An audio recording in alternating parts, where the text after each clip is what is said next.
Hi guys, so this is another video of skincare haul naman tayo. I bought recently Korean skincare dun sa binibilan kong Korean store from Pampanga. Itatag or i-mention ko sila dun sa comment section. Ayan, every time na bumibili ako dito, laging may freebies. And since may mga bago silang items, kumuha ulit ako kasi magaganda talaga yung mga products nila and nag-work talaga sa akin. Tapos nakakatuwa doon is generous sila mamigay ng freebies. Like this one, itong lip tint or lip crush matte. Ayan. And then so first item is itong Black Rice Ultra Repair Toner. This is a whitening and anti-aging toner. And at the same time, nakaka-rejuvenate siya ng skin. Next is itong Yeprisol. Yeprisol ba yung basa dito? I'm not sure. But ito yung pink collagen multitone cream nila. Ang cute ng packaging nito. And ito, na-try ko na rin.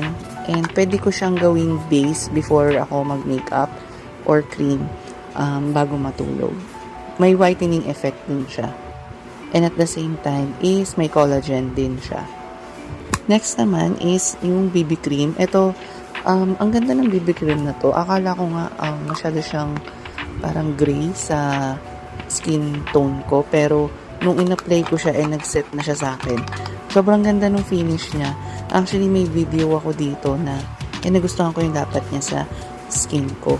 Next is itong watermelon lotion nila. Ito pwede siya sa face and sa body.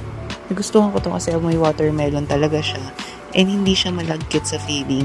Yun kasi yung ko sa lotion downside ko. Ayoko talaga ng malagkit na lotion. Kaso syempre, minsan wala tayong magagawa. Need pa rin natin mag-lotion. So, tinitiis ko na lang kahit malagkit. Pero ito, hindi siya malagkit sa feeling and ang cute pa ng packaging niya. Ayan yung parang catalog niya, yung mismong naka-wrap sa kanya. So, ayan, may nakalagay pa. Life is short, keep fresh. So, ayun lang guys. It's everything I got dun sa Korean store na binibiling ko ng mga skincare. Lagay ko na lang sila sa comment section para at least ma-check nyo rin if may magustuhan kayong products nila. Ayun lang guys. Thank you for watching. Bye-bye!